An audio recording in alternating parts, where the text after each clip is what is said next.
For someone that's a perfectionist that hates failure, it's just not possible to be perfect. We put so much on trying to do things perfectly. The only thing you need to do is turn up and just try. But what I also realized was the growth I felt. I think as just getting older, you just start to realize you just don't have to be that person. You can be yourself. Life is just so much easier when you realize who you are and you start to find the people that are similar to you. And I said to myself, remember this. You need to remember this, because life's problems. How much more could you achieve in your life if you were truly aligned with your purpose? You integrated all parts of yourself and felt great while you're at it. In today's episode, you're going to hear from Richard Strang, founder of Weeve, about what he learned during his journey of entrepreneurship, corporate engineering, and knocking on heaven's door, so that you can identify where in your life you might be receiving some signals that are asking you to change direction. Let's dive in. Welcome to Resonance, the podcast for high performers and entrepreneurs who want to do life, work, and success differently. I am your host, Viktoria Levenberg, and I am obsessed with efficiency, productivity, and planning in a way that harnesses your energy and your natural rhythms while keeping you in alignment and integrity. Because I have figured out that lasting success is not about the hustle. It is about being in resonance. Let's begin. All right, so before we kick off this week's episode, I'll just give you a short kind of intro to Rich and what you can expect.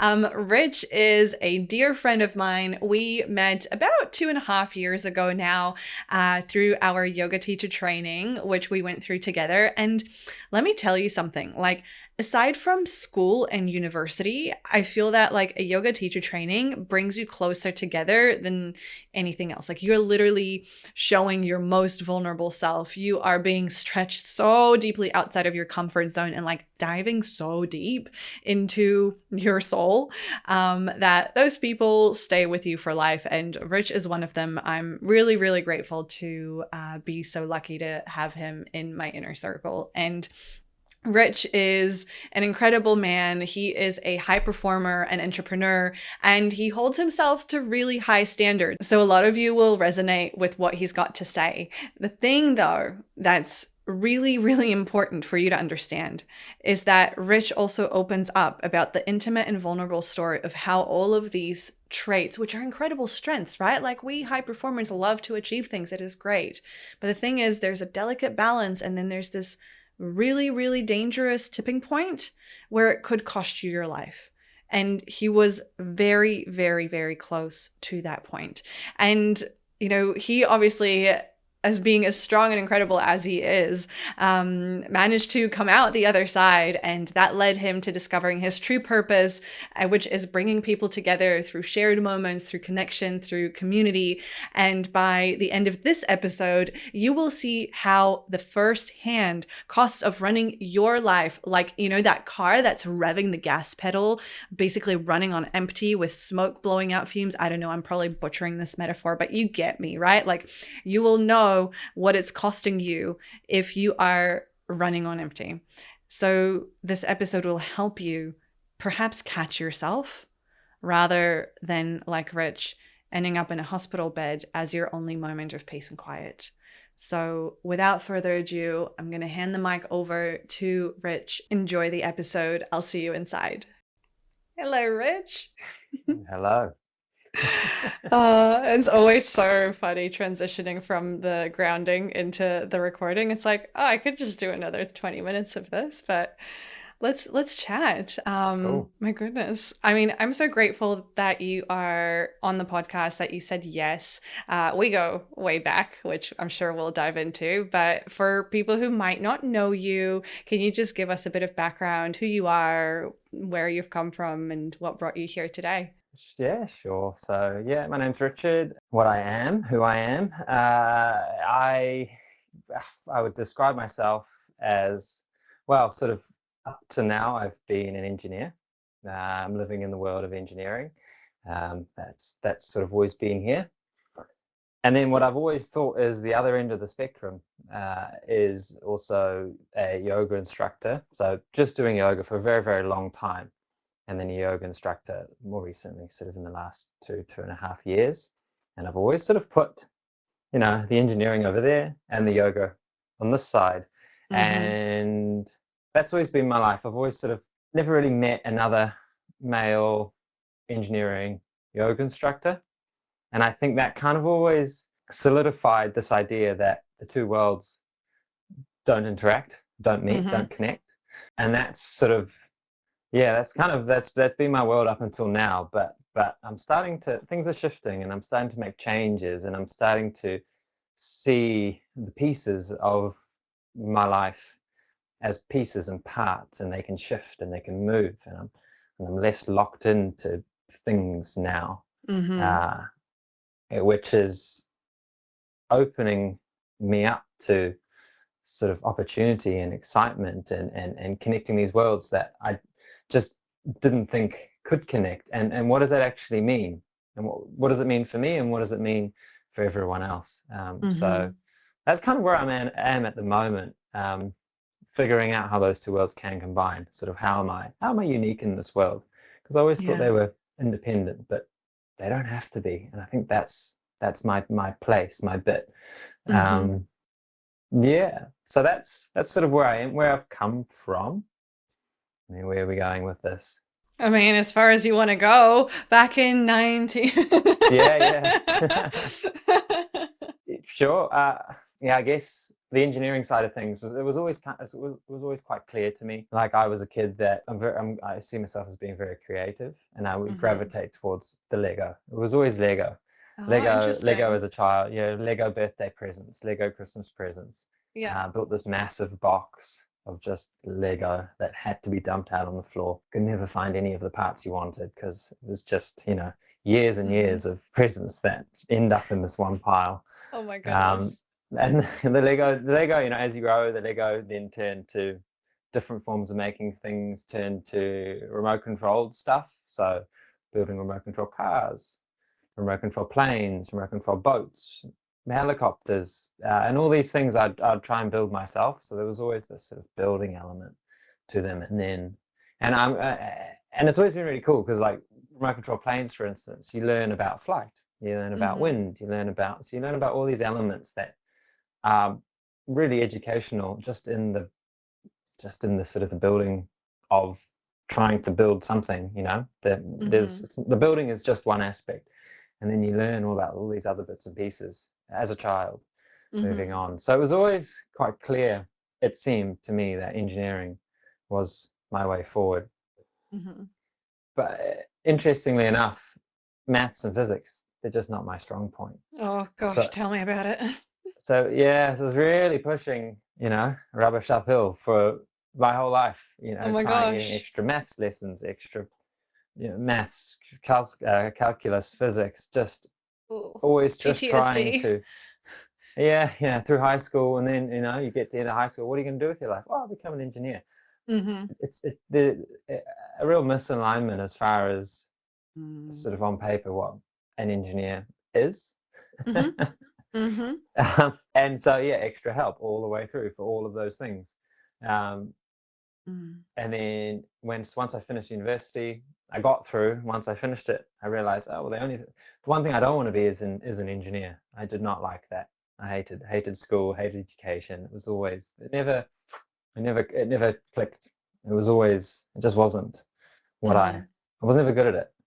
But then, like the design stuff, like graphics or any of the technologies of building things, it was super easy. My dad is also very hands-on. He was a builder in South Africa, where I was born. And so, I had lots of woodworking tools, and just I always had tools and material, and I was very introverted as a child. So I would spend my 2 weeks at home in the garage building something. Fun. Yeah, but it also sort of isolated me from, like, I was terrified of being in front of people. I sort of shied away from crowds. I always felt like I needed to be more extroverted and be like those kids that were louder and could command the space more, and people, got people's attention. And when it's not you can't even force it. No, just it doesn't. feels draining, and it comes across a bit disgusting anyway, doesn't it? It's like, oh, yeah. Yeah. And for years, you're trying to be, you want friends, but equally so, you want to build stuff in the garage, So there's this conflict throughout and the Mm. time until you get to a certain age. Wow. No, it just Yeah. clicked for me that this conflict begun much earlier than you even shared when you started introducing yourself. You mentioned earlier this dichotomy of like you as the engineer and you as the yoga instructor and practitioner, and now that you're kind of diving into a bit of your background, like, wow, this actually started much earlier, back when you were like trying to be this extroverted kid, and then also building stuff at home. Like, so that was my facial reaction to, Yeah. oh, wow. I haven't actually thought of that either myself. but You hang yeah, out with me, that we go deep, we go straight to the root, yeah. 5 seconds in. I think as just getting older, you just start to realize you just don't have to be that person. You can be yourself. Yeah. Life is just so much easier when you realize who you are, and you start to find the people that are similar to you, and you start to connect on a level with them that is just easy. And so I've always thought getting older is like the best thing ever. The best, everything in life is just getting better and better, sort of my understanding of myself primarily, and where I am and what I'm doing. And it's just, you might look older in the mirror, you might, maybe I'm in denial, but I think I'm still getting fitter, faster, stronger. Same. I'm like, I feel better in my body than I have when I was in my teens. Yeah, well, yeah, right.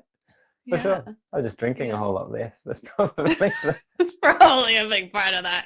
Yeah, sleeping, not drinking. And like eating well and exercising. I guess who would have thought that works? Yeah, who would have thought?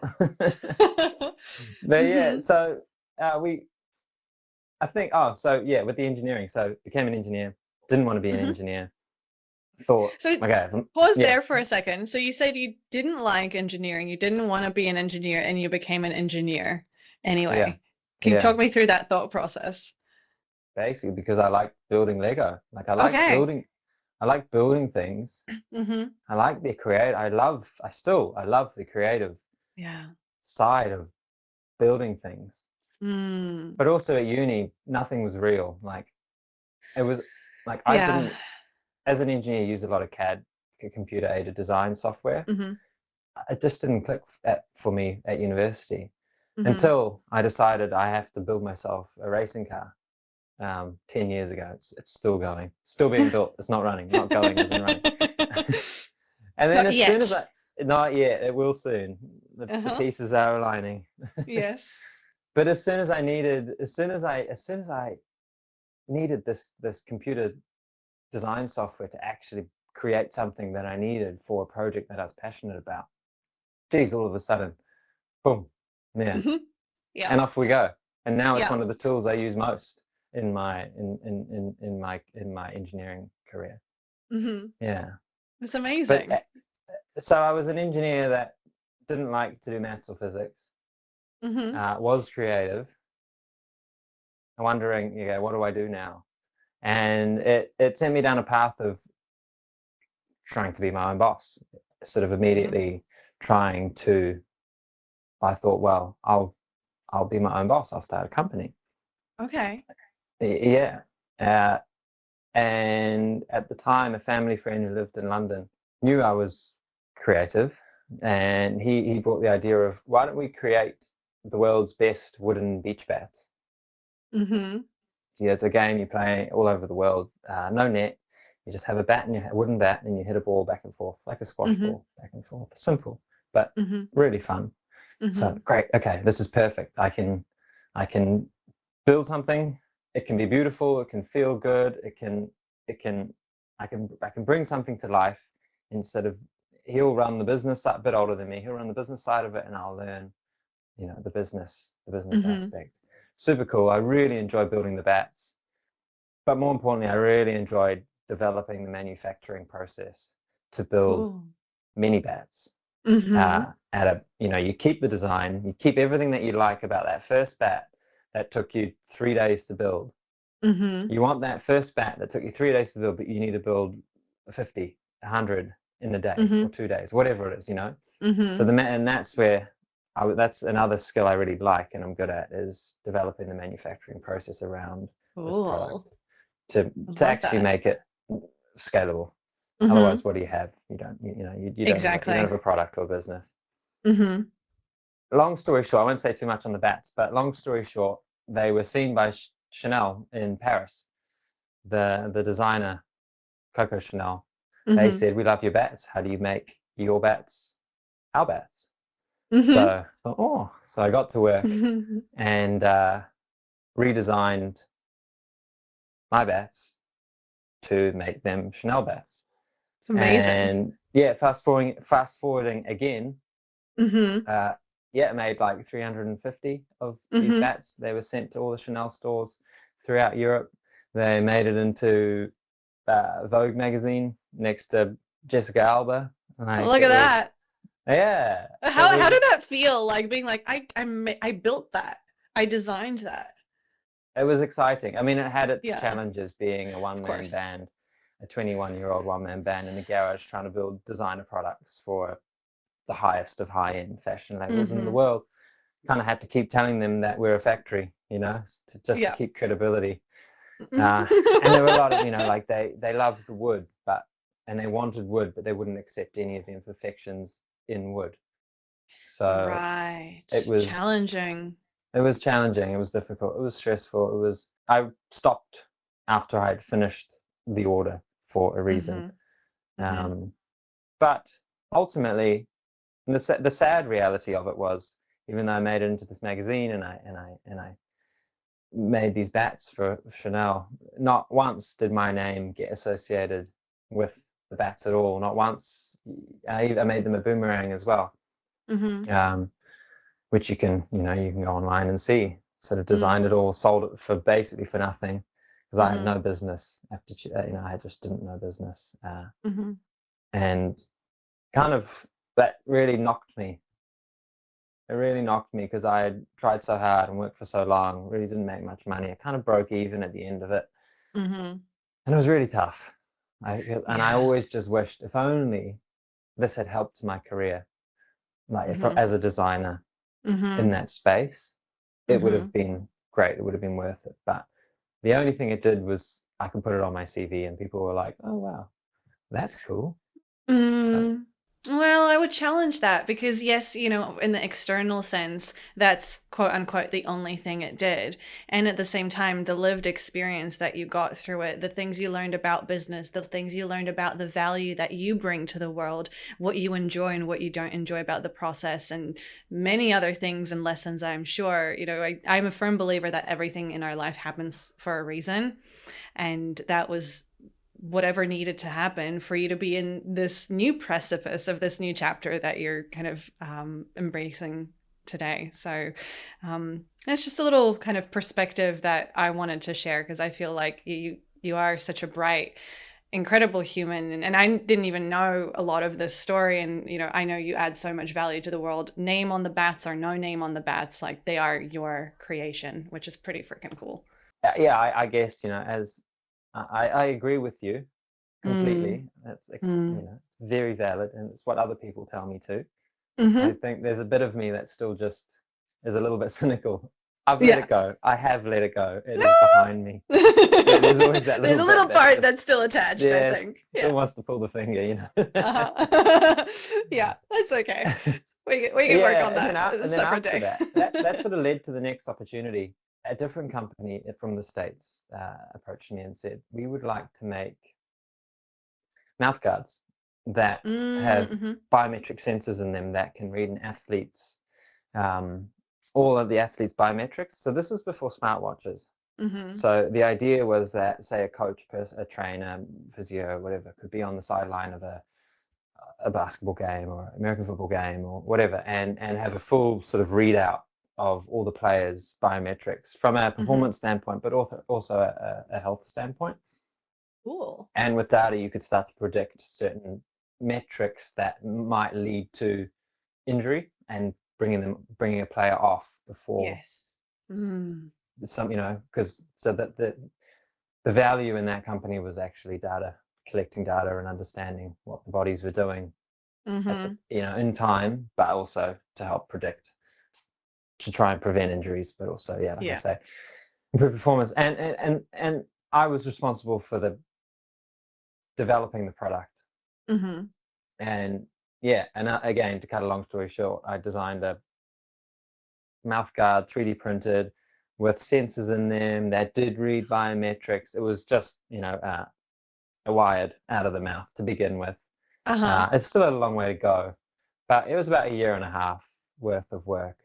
And that company basically sort of teased me along the whole way with, you could be, this many shares. We could pay you, but we've got such a bright future, and we're talking to all these incredible people in this world, that are just about to invest. I mean, at one point I was talking to the head doctor of the NBA, at 2 a.m. here in New Zealand. Yeah. And you sort of think, okay, if this is happening, it's got legs. Like, this could be it for me. Don't pay me. Didn't learn the lesson the first time around, did you? Oh, yeah. It was clever. I was cleverly sort of strung along, I guess. But the company basically fell apart. Didn't get anything for that 1.5 years, and it was left painful. Was after you actually create something that is really a success from a technology standpoint. Like, you've really done your job, and then have the rest of it just crumble and be left again with nothing. Wow. And as a 20-something-year-old now, I was just like, that's happened again, And so, and at that time, it was compounding. Those failures were sort of making things worse and worse and worse. So, it sort of took me through. And then a few other bits and pieces here, but they're here and there. But it sort of got me through to maybe 28, where I was really just, wasn't enjoying life. And I'd lost that entrepreneurial spark completely. Completely. I was having a tough time until I just went and got a job. Yeah, which is like the entrepreneur's ultimate sign of defeat, right? Yeah. I feel you. My coach calls it a job, just over broke. Yeah. Okay, so you got a job. It didn't make sense to me. Like, obviously the money, because when you don't have a job, you're an entrepreneur. You're trying to create all these products. You're trying to create something in the world. You're hoping to get paid, and you're just not. And then you start to compare yourself with the people around you and the people that have jobs, and then they're going on holiday and they've got purpose in the day, and they're going to somewhere and doing things, and I'm just stuck at home, home, family home, wondering why the hell, what is going on with my life? Like, I've always felt like a powerful car that's just spinning its tires, making a whole lot of smoke, but going nowhere. Oh my God, that is such a powerful metaphor. Yeah. That's the engineering metaphor for you. That is really good. Yeah. And then it turns on you, right? And sort of seeing all your friends and start the comparison is just comparing yourself to others progressing in life, and you're not. It's hard. It's hard. I'm sure a lot of people can relate. I'm sure everyone 100%. Can relate in some form. Yeah. And then I went and got a job. And it didn't make any sense to me. It seemed like a waste of time. Like, why am I here? Like, I'm not creating or growing, or what's the purpose of this? I'm sort of just clocking in, clocking out from someone else's silly thing. Like, it just didn't make sense, but I was getting paid. Yeah. And that was a really important thing, money that I needed at that time. And that was about 28 years old. And from 28 to, well, I'm 30, just turned 36 now. I've been employed, and the career that I have hoped for, I've managed to get. It's been engineering. It's been. I had something to prove, really prove. So when I was I don't know, 32, 31, 32, I got a job with a New Zealand space company. It's okay, we don't have to name names. yeah. And I've learned that lesson the hard way, trust me. And it was it was right place, right time. Like I tried to get I tried to apply and get a job with them previously, but was denied. At this time, got through, right place, right time, as far as they were starting a new program, and I came in just at the right time. Wow. In the right role, everything just aligned. And I had for 2.5 years, I had just this vehicle that I could put everything, and I put everything I had into this job. A real point to prove to myself. All those years, those 20s, this is it. This is my moment, my chance. And it felt great. Like it was great. And I look back at that time as being very positive, and it completely changed my life. But there's a danger in putting absolutely everything you are and everything you have into a job. Into start anything. Work at 6. Start work at 6, get up at 4:45 to get there, and then work through 8, 9, 10, 11 o'clock, nearly every day. Wow. Did you take weekends? Took weekend, yeah. Okay. Always took Good. weekends. Good. At least there's that. That's probably how you did it for as long as you did. Yeah. But I was driven by this point. I had. It was sort of the grassroots of something very exciting, and I was there for it. And it was this small team, really just moving mountains, and it was tight knit, and the guys and girls were really great, and we were all just doing what had to be done, and we did, and it was amazing.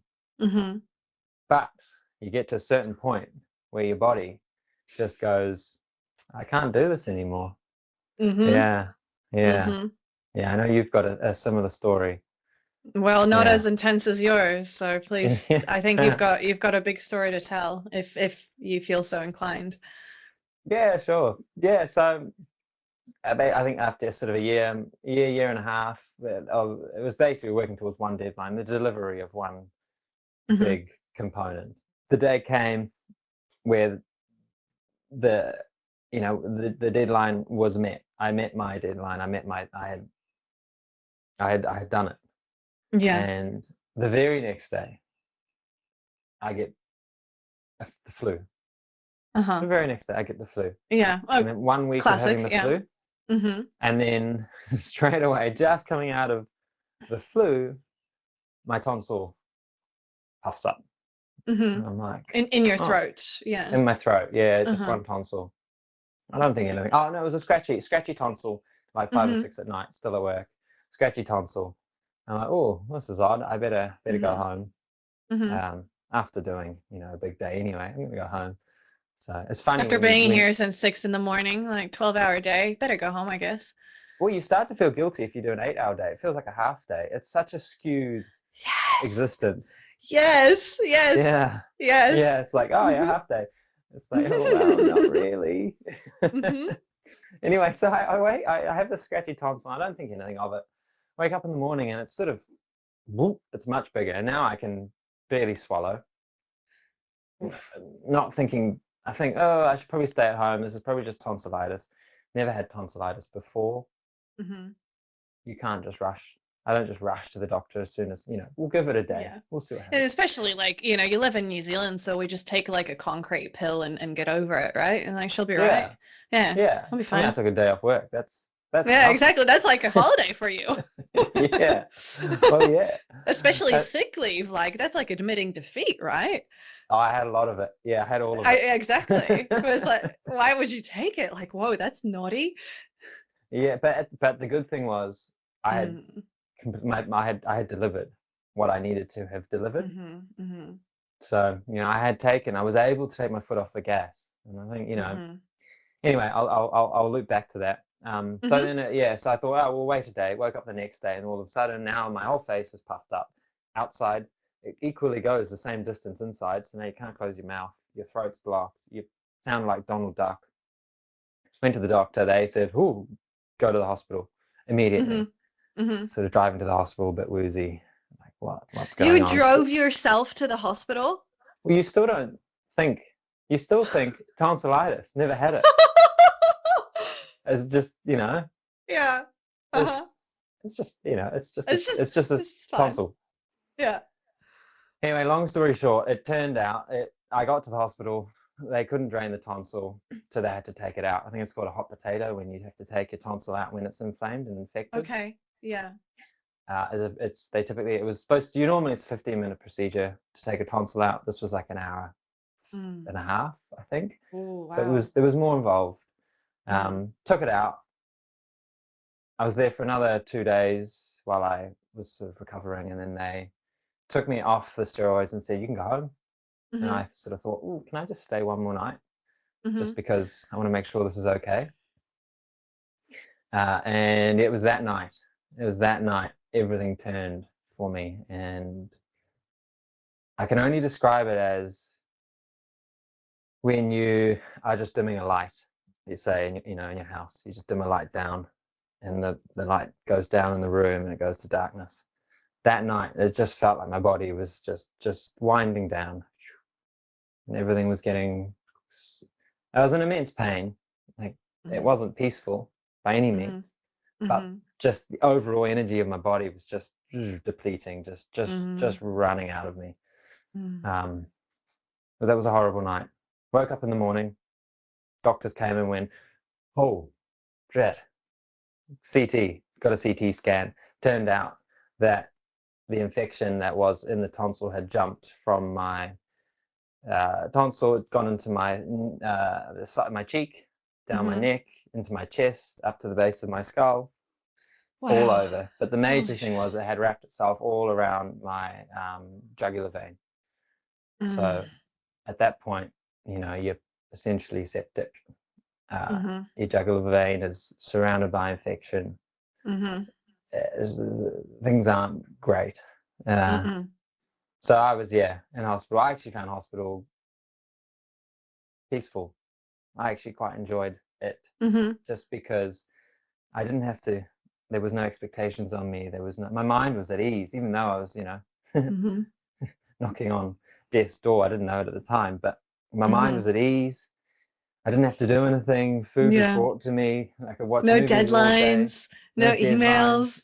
It was just a complete holiday. When you go on holiday and your brain is still like, your body's on holiday, but your mind isn't. Yeah. And it's really tough it takes time to quieten that mind. Well, for me, when I was in hospital, it was like just peace. No expectations, nothing from yourself, from the external world. It's just peace. People think that's quite sad when I say it, and I guess it is. No, it's understandable. Like, given your circumstances at the time, it's just the reality of it. And to be honest, most likely the people who thinks that's sad, that's probably their own projection onto you of their reality that they're not willing to face. Sorry to say it, but like, if we're judging others, that's usually because there's something they're reflecting back at us that we don't want to see for ourselves.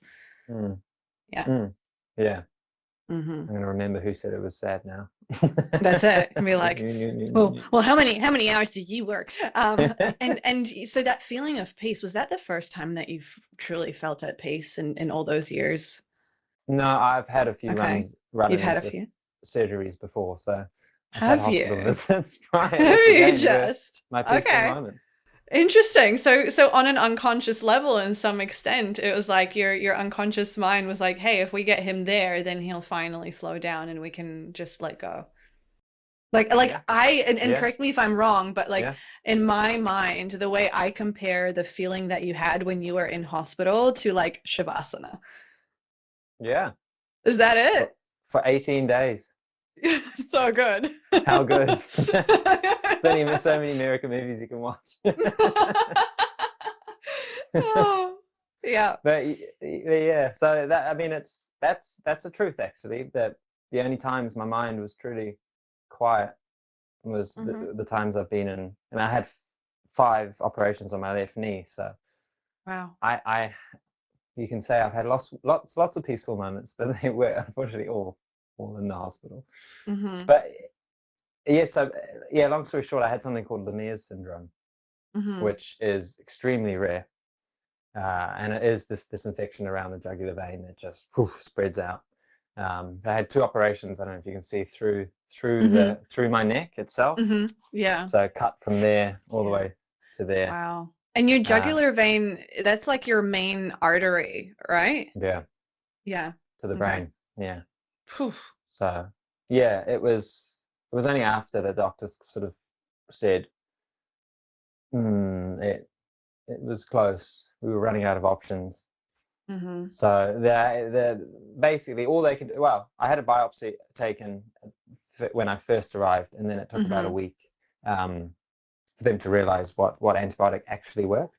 Because I remember them at first kind of going, this antibiotic, that antibiotic, this. They kind of just having to guess.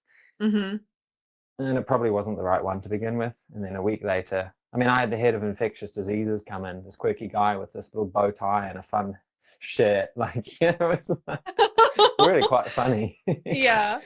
And yeah, a week in, they altered the antibiotic that I was on. And after the 3rd surgery and lots of flushing and cleaning, and it was just like someone was turning the light back on again. Woo! Exactly the same feeling, but in reverse. Yeah, every day. And the doctors would walk in and be like, wow, you're looking great. And I was sort of like, thanks. You know, like became quite that achiever in you is like, yeah, look probably. At me recovering. Like, I'm starting to get a bit antsy now. Like, when I want to build something, guys, I've got all this energy. Well, unfortunately, my boss brought in, what did I have? Yeah. So my flatmate at the time brought in the Spice Girls Lego kit. So there's a Spice Girls Lego kit. At the 5 Spice Girls.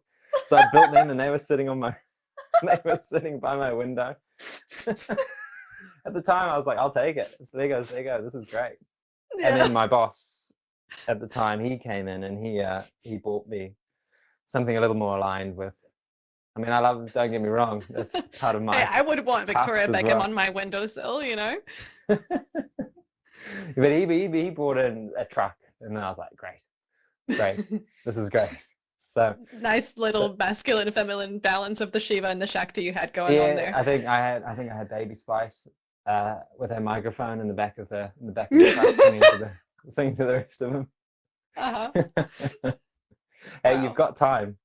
Yeah, you've got a lot of time in there. I love it. But what was interesting through that whole I look back at that experience, and man, it was so valuable. Incredibly valuable. Like, I remember coming out of hospital, I thought I was strong in hospital, and you get out into the real world and you walk out the front doors and you're like, whoa, the cars are moving really fast. Like, it's a bit overwhelming.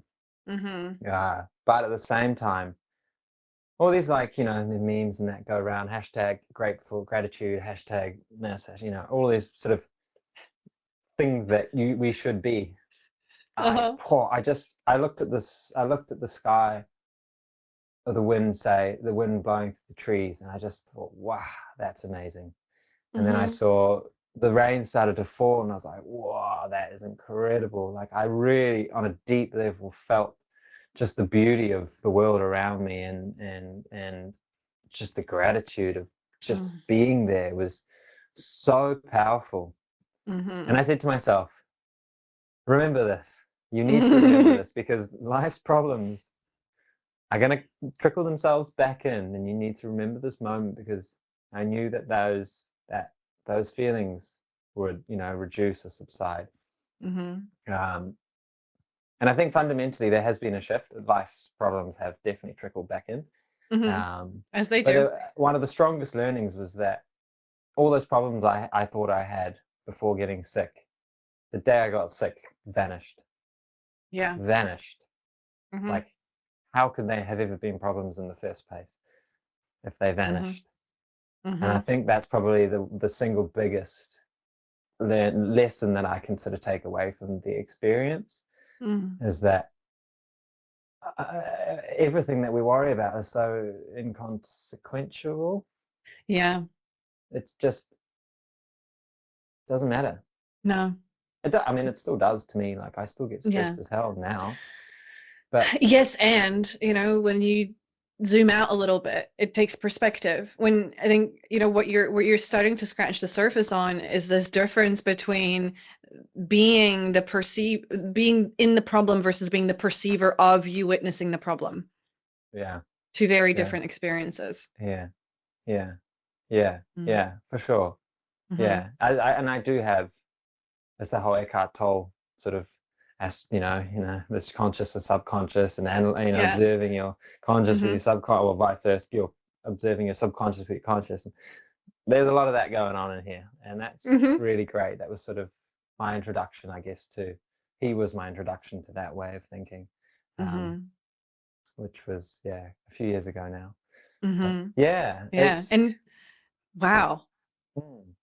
It's like, I mean, Rich, that story in itself is, I feel so lucky, obviously, to hear. I feel so lucky that you are here, full stop. Right? Because I mean, when you said that piece around, I don't know, I think I should stay another night. Imagine if you had gone home. Imagine if you had gone back to work.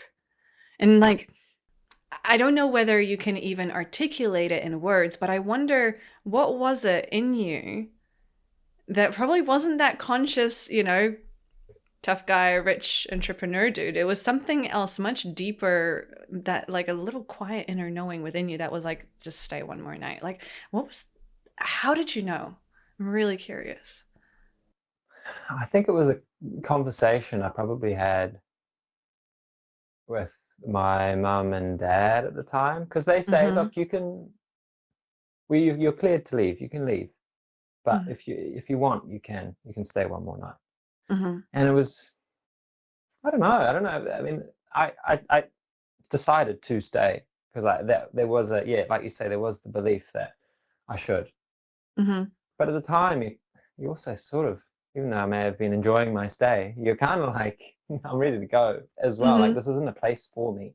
Just don't hang out at the hospital on a Saturday night, exactly. Well, actually, anyway, story for another day. But you also just, I mean, you're not right. Your body's not right. You're not right. You're not right. You're still. I mean, you're looking like a potato. It's like, it was a surprise to hear that they would say, you can go. But often, if someone says that, you go, great, I'm off. But they're doctors. They've got white lab coats. They know better than me. But no, thank goodness. Thank goodness I didn't, because that was the night it all changed.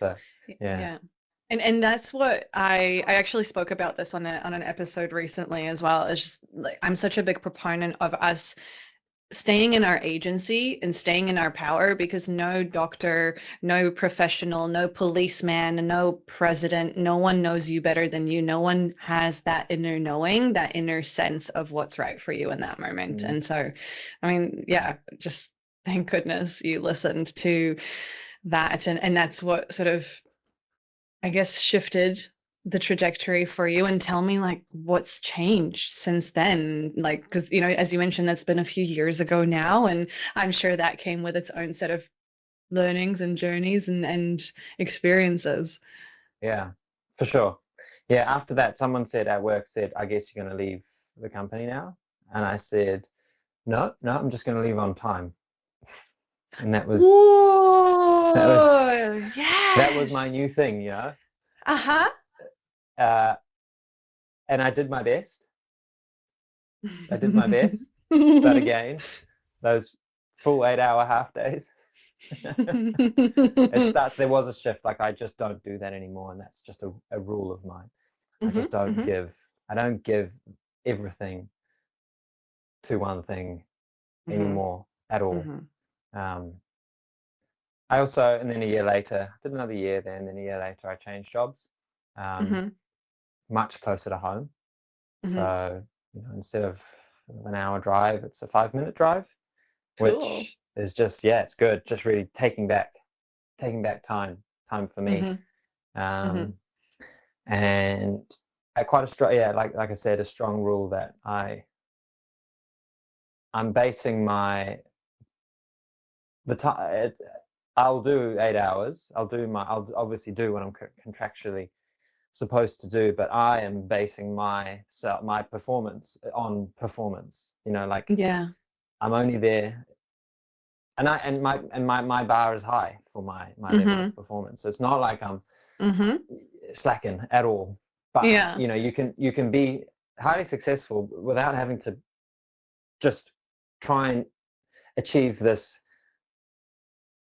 an open-ended ceiling. Like, it's just, there's nothing is they'll take forever. I get asked by high performing women and entrepreneurs how to get more done in less time all the time. And that is because I have been able to master productivity, efficiency, and planning myself. I am known both in my professional and personal life as the productivity queen. And for the very first time ever, I'm going to be teaching a small, select group of students how to use cyclical alignment, energy management, and high performance structures so that you can finally have a personal operating system that makes progress towards your big goals feel inevitable and easy. Imagine getting more done in less time. Imagine structure and consistency in your life. And imagine knowing how to work with your body to optimize your productivity. That is all much closer than you think.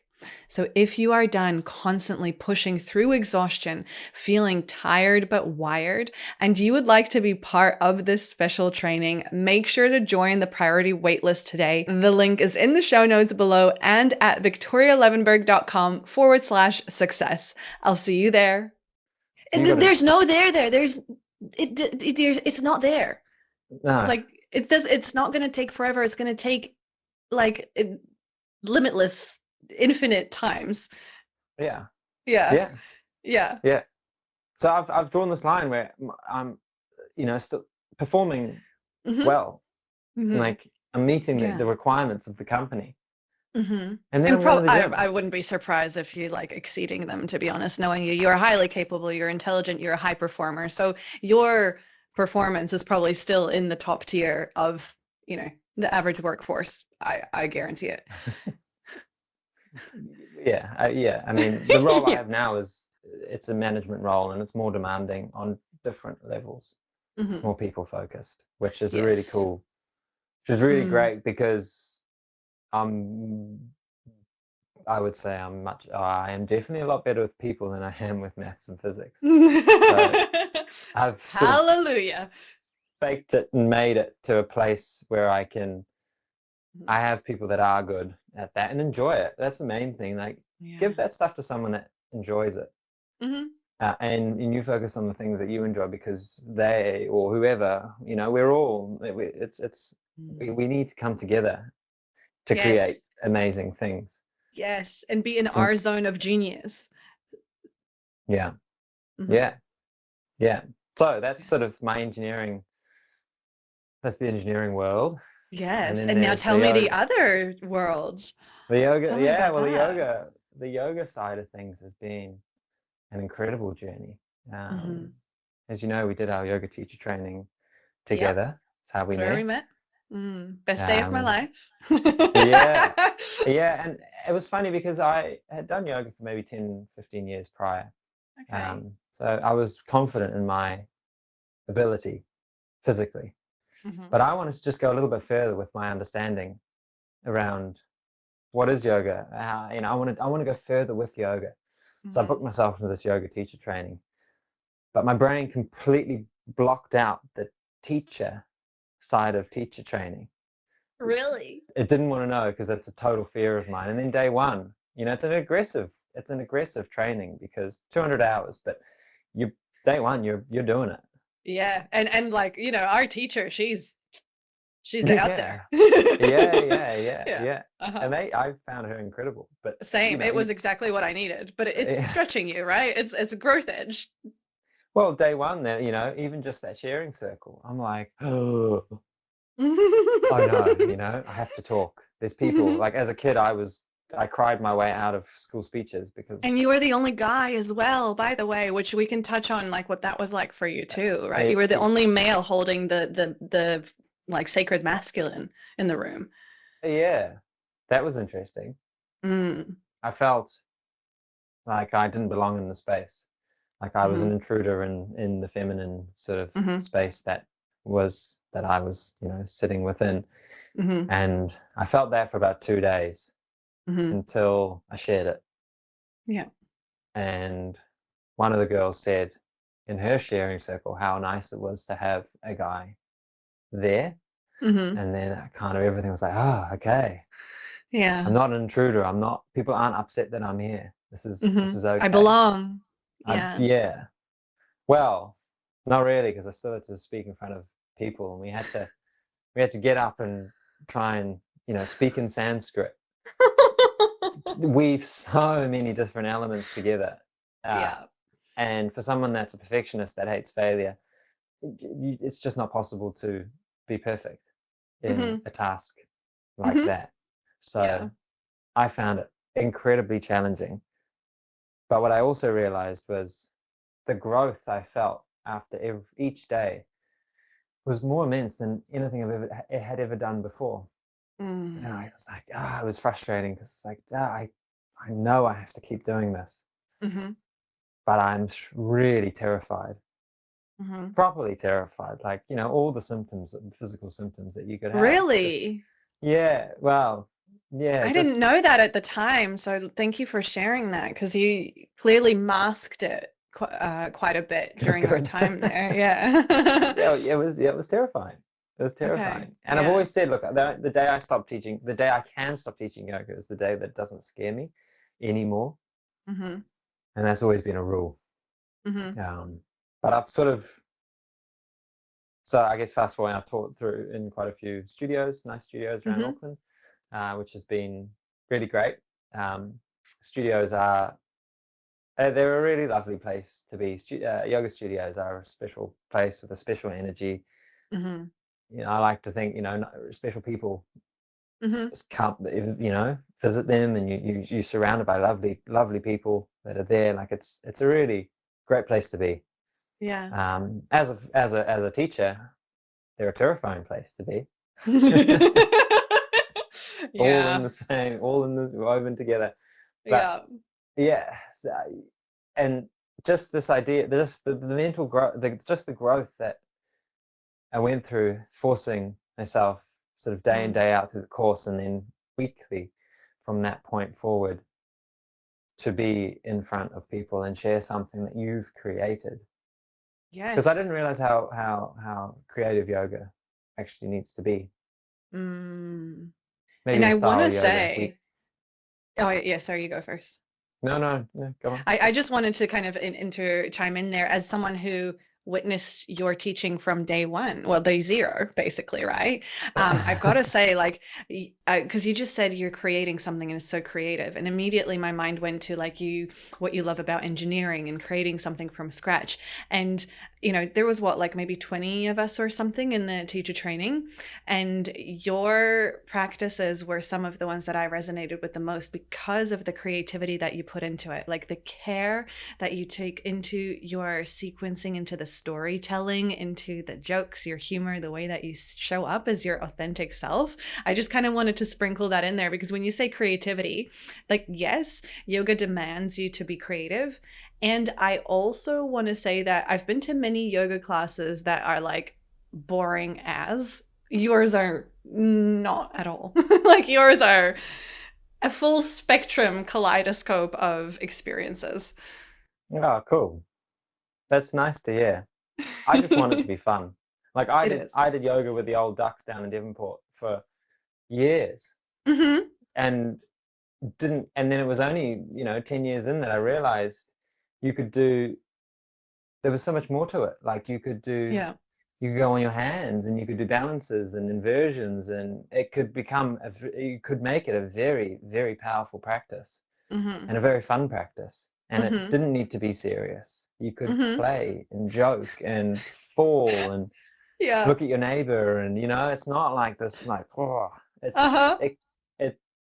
it can be so much. And I think a lot of guys miss what the potentials of what it is. And I think I mean, you teach the class you want to do, right? That's kind of where you gravitate. And I've always just taught the class that I want to teach, and it's become a class that flows from beginning to end. There's so little static holds or movements in it. It just flows. And it's completely like the flow is guided by your breath, constant. It's just breath, movement, breath, movement, breath, movement. And I get a lot of people saying, wow, I've never done a class like that. That was an amazing class. That was really great. And when they say, I just really love the movement and the flow and I think just, I throw a few static things in there only to make the flows feel more flowy, to give you that contrast. Yeah. There's very few. And so that's where my teaching's at the moment. I'm really enjoying it. I'm getting really great feedback from it now. So it's cool. It's a relatively, I think, complicated class to teach because there's a lot going on. It's probably 50 poses in a class more. That's a lot. But it doesn't need to be complicated for the person attending the class by any means. Yeah, exactly. Because if you can link, I think people get lost when you don't link one pose to another pose. Like, I want zero reshuffle of your body between pose to pose. So from one pose to the next pose, your feet, your hands, whatever it may be, they're in the right position, and you're only changing something slight. And then the next one is you're only changing something slight again. So it's actually not that hard to follow because your body's in the right place for every transition. It's not like there's no wasted, okay, make your way up yourself, or nothing is unguided, or just take a seat. It's not you. If I say take a seat, your bum's hovering off the mat already, doing something different. Yeah. All you got to do is go bonk, and you're there. Yeah. Like, you're there. And that is so precious, because it is such a testament to the thoughtfulness and the architecture that you put into the blueprint of your sequencing. It is a creative process. And, you said at the beginning of our episode that you've been kind of keeping these two worlds apart quite a lot.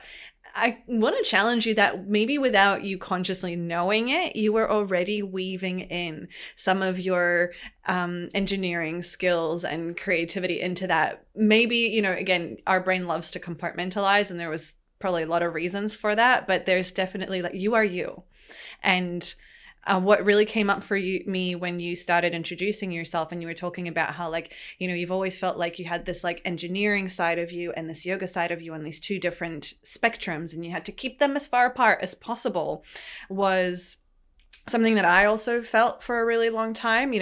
As you know, I also juggle many balls, and it's like all these things, like throw them up in the air and take care of this one and throw that one up. And I felt the same way. I felt like I was walking through the office building. Okay, it's like, now I got to be corporate Vic. I was doing this. Now I got to be coach Vic. Now I'm got to be yoga teacher Vic. It's like, and what I realized throughout that time, and I'm curious if this is the journey where you're on now, I realized I'm like, actually, can I just be Vic?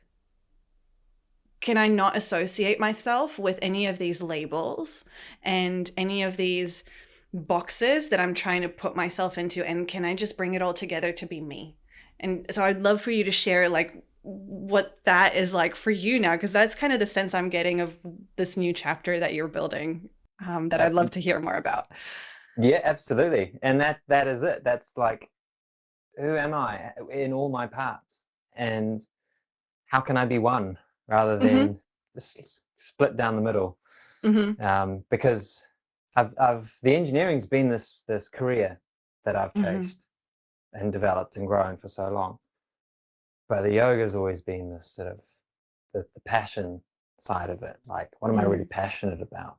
I'm passionate about elements of engineering for sure, the building side of things, the creative side of things, which it's really interesting that you say you've made that connection, because that is the connection that I have only recently. Like, how long does it take to figure these things out? That seems so simple once you get there. It takes right? as long as it takes, Ah. Rich.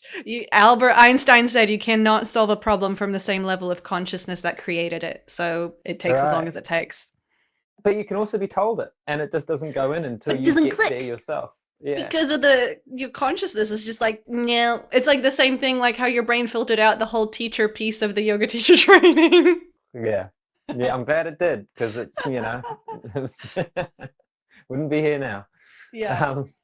So now my journey now is like, there's two parts to this. There's still a sort of heavily sort of yoga side of things, because I found real purpose in creating a space for others to connect within. And yoga is a beautiful tool for people to turn up and participate in. Yeah. So when you combine, say, so where I'm at now, I have just launched a company called Weeve. Yeah. So you can. Congratulations. Yeah. Weeve.people excited. is our Weave Instagram. people. Love it. Weave.people. Yeah. So we Do you have a weave. website? Hey? Do you have a website?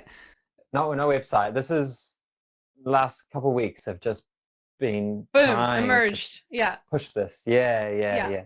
Cool. And build this and create this, and sort of moving the big blocks, and then realizing all the little ones are important in between. So putting little blocks to try and piece it together and make it fit and flow and work. And I feel you. If you want to chat entrepreneurship anytime, I'm there for you. I promise. Yeah, love to hear your view and advice. And the idea behind Weeve is to weave. It's WEEVE. But to weave, and the logo is this W that interlaces in the middle, and it's to weave everything. It's to weave my engineering and my yoga together. It's to weave elements of sort of hot and cold and yoga and cold water immersion and saunas, and the biggest one being connection between people to create this beautiful community. So now I hold this outdoor space, a yoga space every Saturday morning. 3 Saturdays, and I have 1 Saturday off. Look at you learning from your past lessons. Yeah, one Saturday off.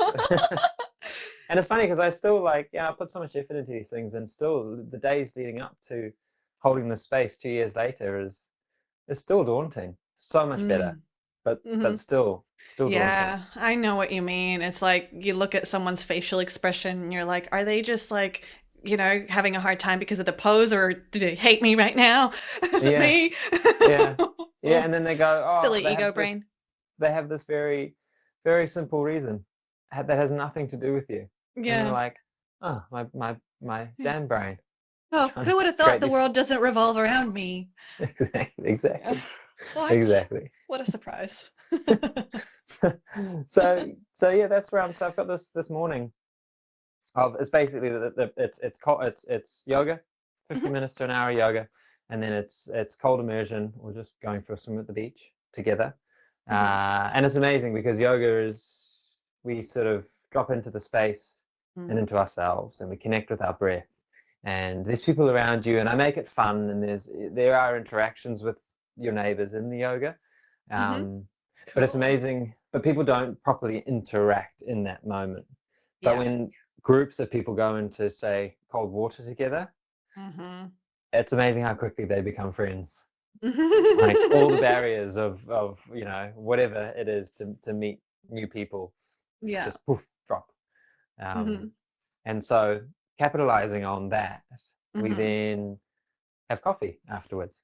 Yeah, and people can continue this connection that they create with each other, and just the greater community that turn up. So I love that so much. And whereabouts is it, and like what times do you normally meet? You said 3 times Saturdays. For my Auckland local listeners, I know it won't be everyone, but there's a few people who might be Oh, new cool. Weave community Yeah. members. Who knows? I hope. Like, hello. Yeah, well, I mean, the driver for me is not to grow it huge. It's to have when people come afterwards and they say that that was really wonderful. Thank you so much. I loved, maybe the flow. I loved getting in the water. I just love these mornings. They just fill my day with. They make me feel so good, and I'm just smiling and I'm happy for the rest of the day. I mean, that is like, how do you compare that to anything that's such a fulfilling thing to be a part of? Like, Yeah. I'm just trying to create the space for everyone else to be themselves within. And that's real. For me, that's a real purpose. Yeah. That's a real purpose. I can really see that. The Yeah. So if perfection. someone like wants to come and join you, whereabouts in Auckland would they need to come to? Like, I'm assuming they can join. Absolutely. So it's just anyone's welcome. It's By the way, like, beginners also friendly, Yeah, because there's a lot of everybody. stigma with yoga, and like, I don't do handstand stuff, I'm not flexible. So tell me, is it for everyone? It is for everybody. It's not being in a studio allows this sort of lightweight, easy energy to the morning. You're surrounded by birds and dogs and the wind and the waves, and you're really connected with the environment that we're within and the people around you. So, I mean, as the class itself, I try and make it, there's a range for each pose. There is sort of easy to advanced, and so everyone will be challenged to the level that they want to be challenged. So beginners, just being there, just moving, just trying and moving their body and realizing that there are different ways to move. Your day to day, you probably you wouldn't do any of that stuff. Yeah. So it's just waking the body up. I mean, that is a huge win. And then there's also really capable people that come down too, who are looking for and have gravitated towards my classes because they're looking for that sort of the advanced poses as well. So I offer them, but for every advanced pose, there's such that you can really bring them back. Like, yoga is so versatile. It is in that sense. And it's honestly, I feel like, more actually a mind game than a body game, because as someone who practices regularly, I'm going to be the first to put my hands up that, like, inversions and stuff, I still have a really long way to go. And so it actually triggers your ego when you see other people who are further along in their practice go in, and you got to be like, well, you know what, I'm just going to meet myself where I am. So it's actually no one cares how you look or what pose you're doing. Everyone's thinking the exact same thing going on in their little monkey mind. Totally. And I would love for you just to touch on this other thing, because one of my listeners who is a dear friend is always telling me, oh yeah, like, yoga sounds great, but I can't do it because I can't get the breathing right.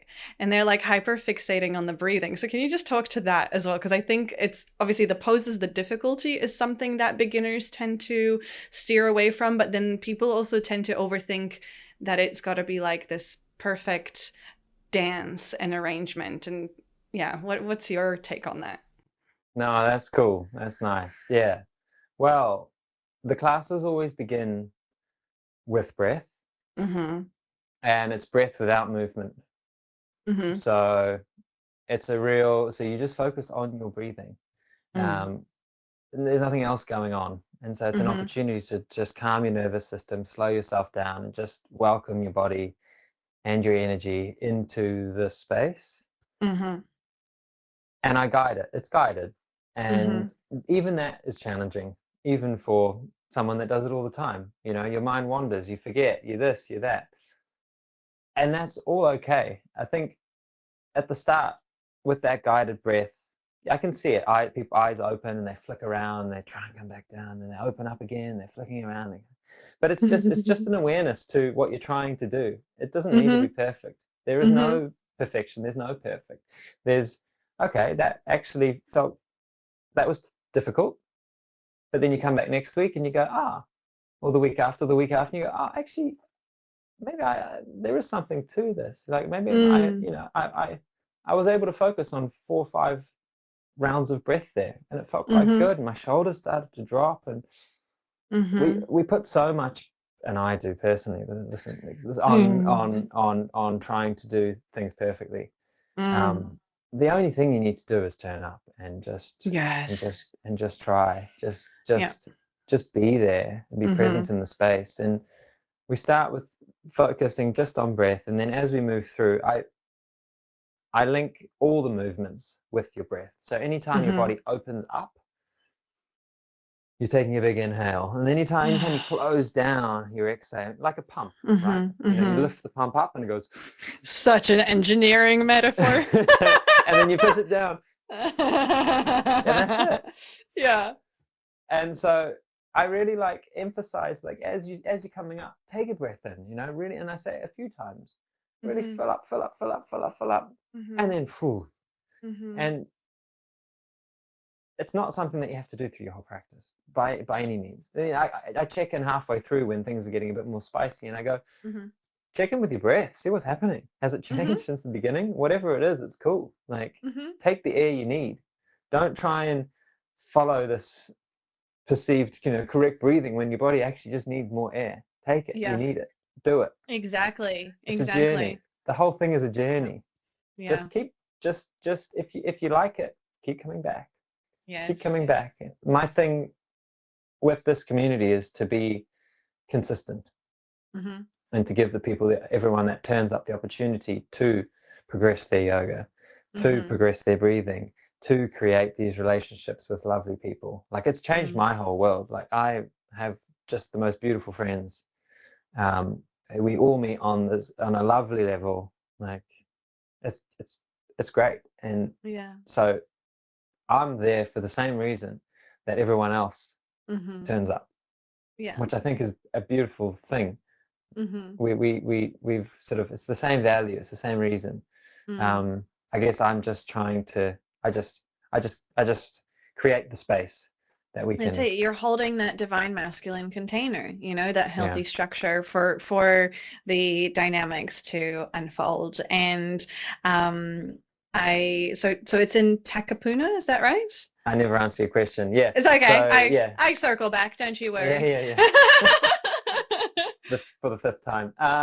So the first 3 weekends of each month, down on Takapuna Reserve, which is just in front of Regatta, next to the surf yacht club, in front of the Takapuna Surf Club, just on that grass there. Awesome. Typically get there about 7:50, and yoga kicks off around 8.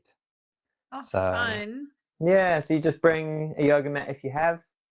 I have spares. I've got blocks, but I mean, if you have a block, bring a block, and water bottle. Your dog, your child, your parents. Like, it is so accessible for everyone, and that is the thing. So I'm trying to make it more accessible. So as I try and refine I'm trying to capture what makes a studio class special. We touched on this at the beginning, and bring it to the outdoor environment, and it's quite challenging. But what it's meant now is people have said, I have a hard time hearing you, because when you got like 50 people on yoga mats, it's a big space, and then you've got the wind blowing, or in your poor freaking throat. I never realized how much energy it was taking out of me holding that space, having to shout softly. I know exactly what you mean. Like, my style is quite soft, and so whenever I cover a dynamic class, my throat hurts afterwards, because that's just not me. So I feel you. Yeah. So now I've got a little, people call it a Britney mic. I never said I would, and this is so hard for someone that doesn't like being in front of people, let me tell you. Clipped on mic, and then I've got a lovely sound system, 4 speakers that sort of surround this space. Amazing. But the volume is on low, very low. So it's creating this full sound at a very low volume. So you're still hearing nature. It's not blocking out nature. It's not a dance party. But it's energetic. It flows. It starts, the soundtrack I use starts slow, build yourself up. It's energetic, and then it drops down again. But just trying to create this sort of low, but not even powerful, but it just full of sound that, Everything you know, is vibration, right? yeah. Sometimes I Mm. play just bird sounds and people don't even notice. They just think it's just a lot of birds out today. I love that. I mean, like, I'm sold, honestly. I know I've been telling you this for a long time. And I think I'm going to call my BS out here. I've just been like saying all these excuses of like, oh, I take Piper out in the morning for a really long walk. It means I have to wake up early, blah, blah, blah, whatever. It's like, no, I will make this happen. I really want to be part of this experience. You're creating something so magical. And I think anyone who is lucky enough to be in Auckland and have the courage to show up if it's their first time, then they're in for an incredible journey. And I by the way, thank you for your extra time, because I don't even know where the time went. We're in this flow. And as we prepare to wrap things up, I have this one signature question that I've been asking every guest on the show since I started Resonance, and I'm really curious to your take on it, which is, what's one thing that you hope a listener will take away from today's episode long after it ends? It's a great question. I've been thinking about it, and for me, purpose, a career has always been what's required, but purpose has always been what I've really desired. And it's always been really overwhelming. Like, how do you find your purpose? Where do you begin? Like, I feel like I'm finding my purpose now. But the biggest job has been just figuring out what your purpose is. And I think once you figure out what your purpose is, you can actually put an actionable steps in place and start building something that meets it. And it's amazing the energy you find when you find your purpose. It's incredible. Right? It's like you plug into this infinite source. I know exactly what you mean, Rich. Yeah. And thank you for sharing that, because it is so potent. And like, what's coming up for me as well is like, a lot of our thinkers, people who are in their head now might be like, oh, I'm just going to get stuck on thinking about my purpose. But something that was really potent for me is that actually a lot of the action comes from clarity. Like, sometimes you've got to turn the wrong corners to get back on the right track. And obviously you can hear that in your story, you can hear it in my story. I'm going through that same thing right now where, I just like had this major epiphany of how everything I've been doing was just a couple of degrees off. But this metaphor of like, if you fly as an engineer who did like remote flight control, you probably know this, right? If your plane departs LA and it's going to New York and it's only a couple of degrees off, by the time it lands, it's going to be like in Canada, right? Sure, yeah. Absolutely. So it's like, once the game, I really do believe of our life is like, you chip away. You chip away at the wood until you find that alignment. And then once you find it, you just know, because as you say, it's like, whoa, but that's it. I'm on superpower. I'd like to say that shouldn't stop you taking off. Yes, exactly. Hence the clarity comes from action. Yes. Yeah. You need to take off and then adjust your course, adjust. And that's exactly what flight captains do. That's exactly what ship captains do. What do you do the whole time? You're just adjusting course, right? Yeah. Oh, there's a storm. We're going to have to adjust. That's it. Because we don't know what life's going to throw our way, right?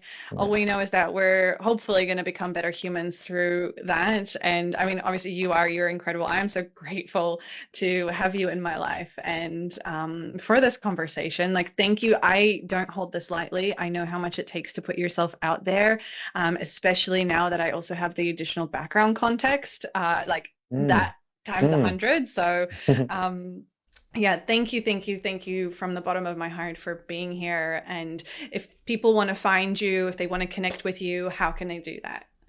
Yeah, so the yoga, the yoga mornings, and that's going to be a vehicle that I'll explore all of my sort of community offerings and yoga through. So that'll be a cool space to follow. That's Weeve, WEEVE.people.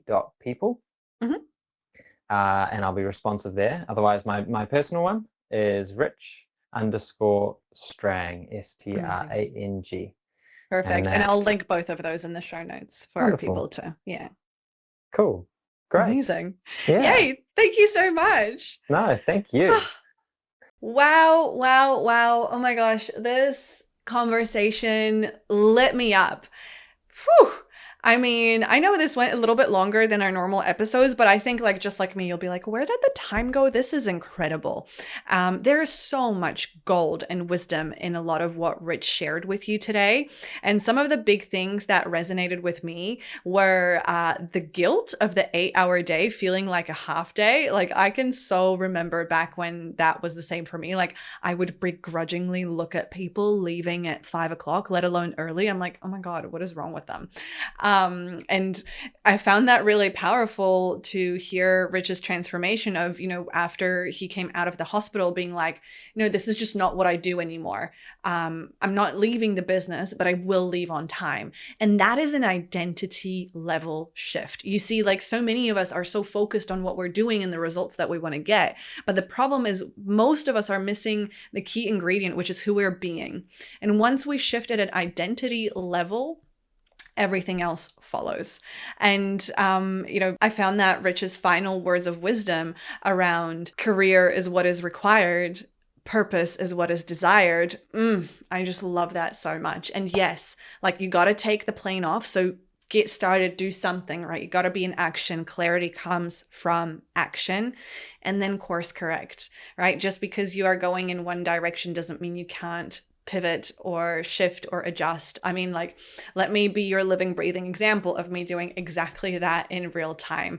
Often it comes with a little ego death, often we've got to let something go to let in, but that's just part of the journey. That's part of life. And often once you let go, what you let in is like 20 million times better than you probably could have even ever imagined. So look, I really hope that you enjoyed this real life story of the real struggle of balancing high performance and well-being. And if anything, I think you can now see that it really is a journey for each and every single one of us, right? Like we are all unique and different, and it comes with its challenges.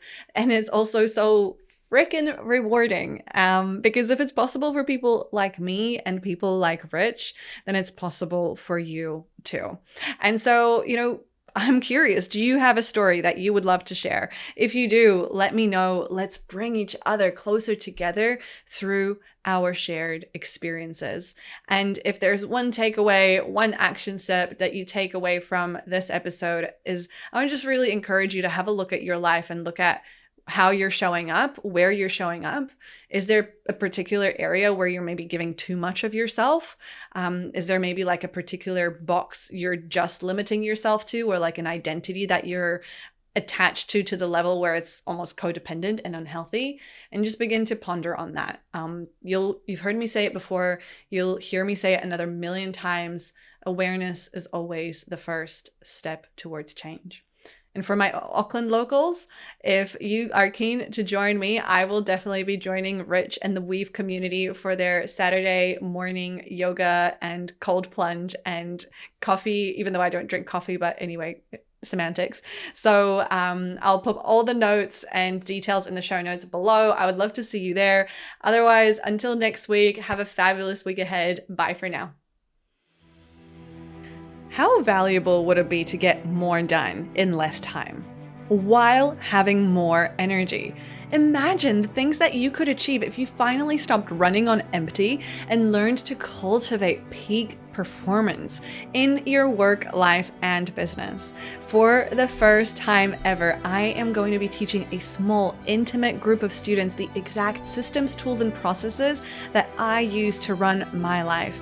And if you don't know it yet, I am known as the productivity queen. So you are in for a goodie. So look, this is for you if you've got big goals and a full schedule, but you are trying to achieve them through this forced productivity model. Maybe you're physically exhausted, but your mind won't stop. Constant racing thoughts, right? Or perhaps you have that low-grade anxiety throughout your day, even when you're trying to rest. And maybe you spent the day reacting to pings, emails, and demands. And by the time you get to the end of the week, you're basically just moving the same to-do list items all the way back over to Monday. If any of this applies to you and you would like to be part of this special training, make sure to join the priority waitlist today. The link is in the show notes below and at victorialevenberg.com/success. I'll see you inside. The views and opinions expressed by guests on Resonance are their own and do not necessarily reflect the views of me, Viktoria Levenberg, Live in Health, or anyone working within the Live in Health brand. This space welcomes a diversity of ideas, experiences, and stories, and part of Resonance is learning to take what aligns and gently leaving the rest. Also, while I am a national board-certified health and wellness coach and deeply passionate about well-being, this podcast is intended for educational and inspirational purposes only. Resonance does not substitute personalized medical, psychological, or therapeutic advice. Always seek guidance from qualified professionals for any physical, emotional, or mental health concerns.